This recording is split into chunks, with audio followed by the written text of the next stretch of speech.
गांव की जिठानी। शांति अपने दो बेटों अर्नव और आरुष के साथ शांति से जीवन बिता रही थी, लेकिन शांति के पति सोहन से उसकी कभी कभार थोड़ी अनबन हो जाती थी। एक दिन शांति रोज की तरह सुबह का खाना बना रही थी, तभी दरवाजे की घंटी बजी। घंटी की आवाज सुनकर वो दरवाजे की ओर जाते हुए कहती है, अरे आती हूँ, कौन है, सब्र करो। शांति दरवाजा खोलती है तो देखती है कि उसके जेठ मोहनदास सामने खड़े होते हैं। वो सक पकाकर अपना घूंघट करती है और पैर छूकर कहती है, आइए आइए जेठ जी। कैसी हो शांति? जी मैं तो बिल्कुल ठीक हूँ, सब आपकी मेहरबानी है भाई साहब। शांति और मोहनदास की बातें सुनकर शांति का पति सोहन और उसके दोनों बेटे बाहर आ जाते हैं। अरे भैया राम राम, कैसे हो आप? राम राम भाई। अरे शांति, ऐसे खड़ी खड़ी क्या देख रही हो? चाय कॉफी कुछ लेकर आओ, भैया आए हैं। शांति तेजी से रसोई की ओर आगे बढ़ती हुए कहती है, अरे मेरी माँ, गेट खोलने के चक्कर में मेरे तो चावल ही जल गए। वो दौड़ी दौड़ी रसोई में जाती है और देखती है कि सारे चावल जल गए हैं। वो दोबारा चावल बनाने में लग जाती है। इतने में सोहन आवाज लगाता है, अरे शांति, तुम्हारे चावल का रोना खत्म हो गया हो तो चाय ले आओ। जी लाती हूँ अभी। शांति जल्दी जल्दी चाय बनाती है और मोहनदास को चाय देती है। सब एक दूसरे की खैर खबर पूछते हुए चाय पीते हैं। चाय खत्म होती ही मोहनदास शांति की ओर देखते हुए मजाक में कहते हैं, शांति, अब तुम्हारी चाय में दम नहीं रहा, अब हमें चाय बनाने वाली बदलनी पड़ेगी। ये कैसे मुमकिन होगा जेठ जी, घर और बाहर का सारा काम मुझे ही करना पड़ता है और कभी कभी जल्दी जल्दी के चक्कर में काम बिगड़ जाते हैं, जैसे आज चावल जल गए। अरे इसी का तो हल लेकर आया हूँ। मैंने रिश्ता देखा है अर्नव और आरुष के लिए। दोनों लड़कियाँ बहुत सुंदर और सुशील हैं। अगर आप दोनों इजाजत दें तो बात करूँ आगे। सोहन और शांति रिश्ते की बात सुनकर कहते हैं, अब ठीक है, बात चलाइए ना भैया, पर पहले लड़की के बारे में कुछ बताइए तो सही। हाँ हाँ भाई साहब, लड़की कैसी है, परिवार कैसा है, कहाँ के रहने वाले हैं? देखो परिवार तो बहुत अच्छा है, पर वे दोनों लोग बहुत गरीब हैं। दहेज में कुछ मिलेगा नहीं। अरे हमें दहेज में कुछ चाहिए भी नहीं, बस लड़की संस्कारी होनी चाहिए। एक लड़की तो पढ़ी लिखी है और शहर की रहने वाली है, पर दूसरी अपनी गरीबी की वजह से पढ़ न सकी और गांव में रहती है। लेकिन दोनों है बहुत खूबसूरत। अगर तुम सबको देखते ही पसंद ना आ जाए तो मेरा नाम बदल देना। आप पर तो हम आंखें मूंद कर भरोसा कर सकते हैं भैया। आप आगे बात चलाइए, हम शादी करने को तैयार हैं। कुछ ही दिन में अर्नव और आरुष की शादी हो जाती है।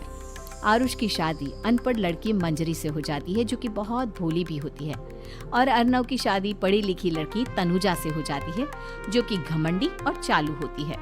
एक दिन मंजरी घर के काम कर रही थी कि अचानक शांति उसे आवाज लगाती है, बड़ी बहू, ओ बड़ी बहू, मंजरी जल्दी यहाँ आओ। मंजरी जल्दी जल्दी शांति के पास जाती है। बेटा मेरे पैर दबा दे, बहुत दर्द हो रहा है। जी माँ जी, बस बर्तन धोकर आती हूँ। अरे बैठ यहाँ, मेरे पैर में बहुत तेज दर्द हो रहा है, बर्तन छोटी बहू धो लेगी। मंजरी शांति के पैर दबाने लगती है तो शांति तनुजा को आवाज लगाती है, छोटी बहू, ओ छोटी बहू। तनुजा थोड़ी देर से आराम से चलकर आती है। जी माँ जी, आपने बुलाया मुझे? आपको कोई काम था क्या? तो कुछ काम कर रही है या? शांति की बात काटते हुए तनुजा बोलती है, कुछ नहीं माँ, फोन पर अपने घर पर बात कर रही थी। अरे बाद में बात करियो अपने घर वालों से, पहले जाके बर्तन धो ले। तनुजा मुंह बनाते हुए अपनी जिठानी की ओर देखती है और मन ही मन कहती है, ये महारानी वहाँ बैठी है, ये नहीं कि बर्तन धो ले। मैंने इतनी पढ़ाई बर्तन धोने के लिए की थी क्या? तनुजा दांत पीसकर वहाँ से चली जाती है। अगले दिन सब दफ्तर चले जाते हैं, तभी डाकिया चिट्ठी लाता है।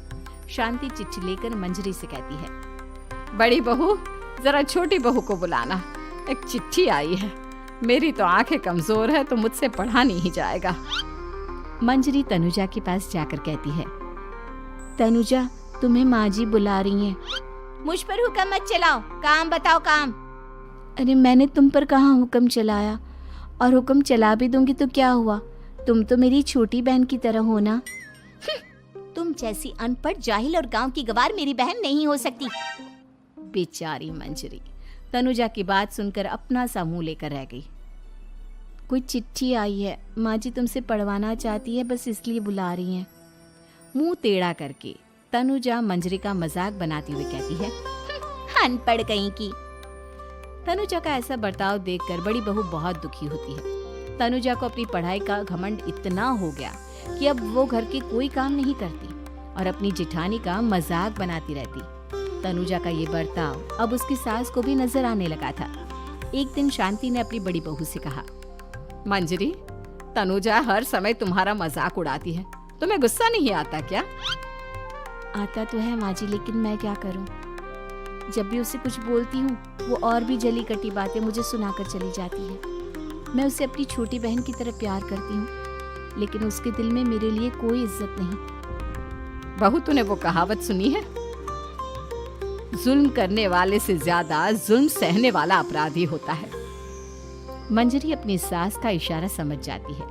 वो अपनी देवरानी को सबक सिखाने की ठान लेती है और एक दिन शांति अपनी दोनों बहुओं के साथ बैठी थी तो शांति अपनी बड़ी बहू से पूछती है, अरे बहू, शाम होने को है, कुछ सोचा है क्या बनेगा खाने में?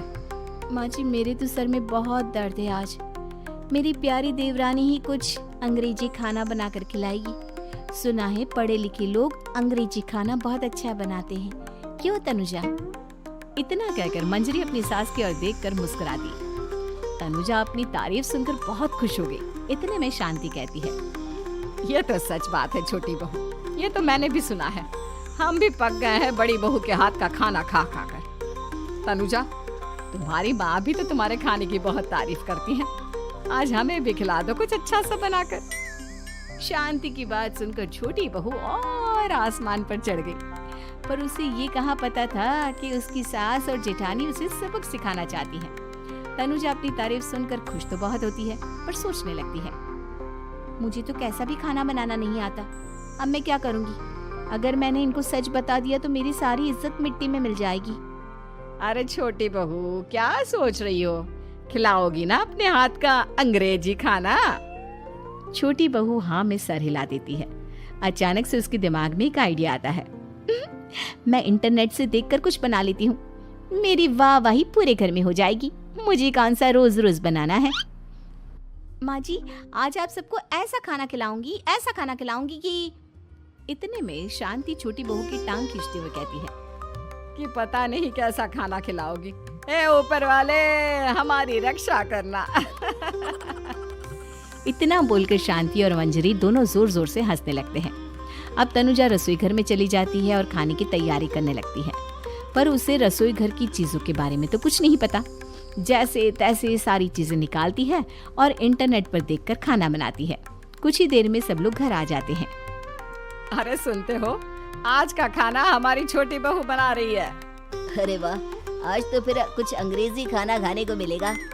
कुछ ही देर में खाना बन जाता है तो छोटी बहू सबका खाना लगा देती है। इतने में बड़ी बहू कहती है, क्या बात है देवरानी जी, आज तो बहुत अच्छी खुशबू आ रही है। ये बात तो सही कही बड़ी बहू तूने, खुशबू तो अच्छी है, ऐसी खुशबू तो मेरे खाने में भी नहीं आती। सब मिलकर छोटी बहू की बहुत तारीफ करते हैं और छोटी बहू 7वें आसमान पर बैठ जाती है। अब सभी खाना खाते हैं। जल्दी जल्दी दो, अब तो मुंह में पानी आ रहा है। हाँ, मुझसे भी नहीं रुका जा रहा। जैसे ही सोहन एक निवाला खाता है तो उसकी आंखों से पानी आने लगता है। ये देखकर शांति सोहन से पूछती है, क्या हुआ जी, खाना इतना अच्छा बना है कि आंखों से पानी आ गया? सोहन चुप रहता है और धीरे धीरे से खाना शुरू कर देता है। इतने में सोहन छोटी बहू से कहता है, बेटी तुम भी तो खाओ, तुम क्यों रुकी हो, खाना सच में बहुत अच्छा है। ये कहकर सोहन जोर से हंस देता है। फिर सब खाना खाने लगते हैं, लेकिन खाने में नमक और मिर्च तेज हो गई थी। तनुजा से कोई कुछ नहीं बोलता, बल्कि उसे भी खाने को कहते हैं। जैसे ही छोटी बहू खाना खाती है वो पानी पानी कहकर चिल्लाती है, पानी, इसमें तो पानी। ये खाना तो सच में इतना अच्छा बना है कि हमारे साथ साथ देवरानी जी भी इसके स्वाद को कभी नहीं भूल पाएंगी। सही कहा बहू। तनुजा को अपनी गलती का एहसास हुआ और उसने अपनी सास से कहा,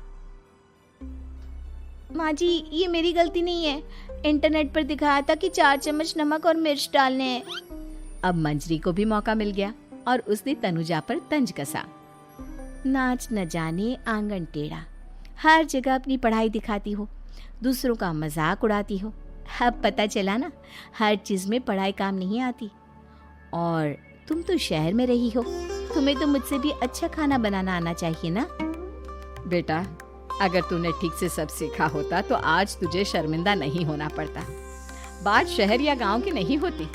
मंजरी गांव से आई है, लेकिन उसे घर का काम करना और खाना बनाना सब अच्छी तरह से आता है। तुम शहर में रही हो, तुमने ये सब क्यों नहीं सीखा? छोटी बहू सर नीचा कर सबसे माफ़ी मांगती है और बहुत शर्मिंदा होती है। दीदी मुझे माफ़ कर दो, मैंने आपको बहुत बुरा भला कहा, पर आपने मुझे हमेशा ही माफ़ किया। आज मुझे अपनी गलती का एहसास हो गया है। अब दोनों बहुएं मिलकर घर का काम करने लगी और एक दूसरे को अपने गुण बांटने लगी। मंजरी ने अपनी देवरानी को खाना बनाना और घर का काम करना सिखाया, वहीं तनुजा ने भी अपनी जिठानी को पढ़ना लिखना सिखाया। शांति और सोहन ऐसी बहुएं पाकर बहुत खुश थे।